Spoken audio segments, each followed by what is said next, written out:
মাতা,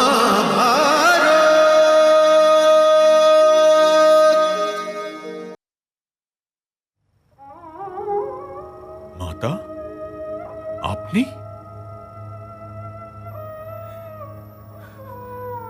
দীর্ঘজীবী হও পুত্র, দীর্ঘজীবী হও।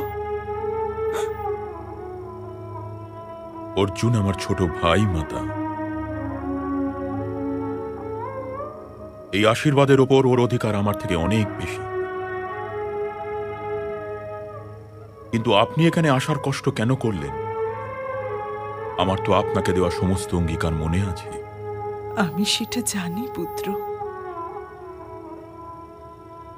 তুমি নিজের অঙ্গীকার ভুলতেই পারবে না, কারণ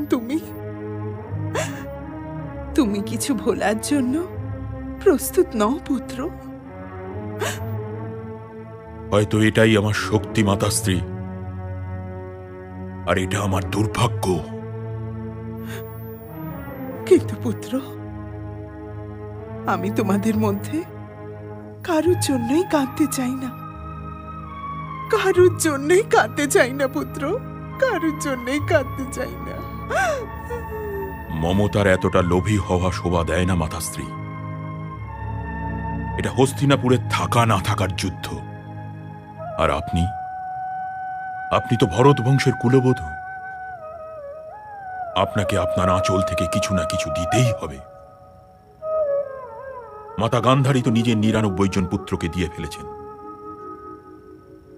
যদি ভরত বংশের ইতিহাস আপনাকে জিজ্ঞাসা করে যে, হে কুন্তি, তুমি এই নির্ণায়ক যুদ্ধেতে কি দিয়েছ, তবে আপনি কি উত্তর দেবেন? আমি চাই না যে আপনি ভরত বংশের ইতিহাসের সামনে লজ্জিত হয়ে দাঁড়িয়ে থাকুন।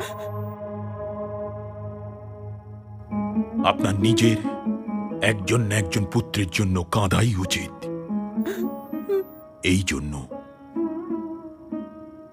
আপনি এই রাধেয়র প্রণাম গ্রহণ করুন মাতা, প্রণাম গ্রহণ করুন।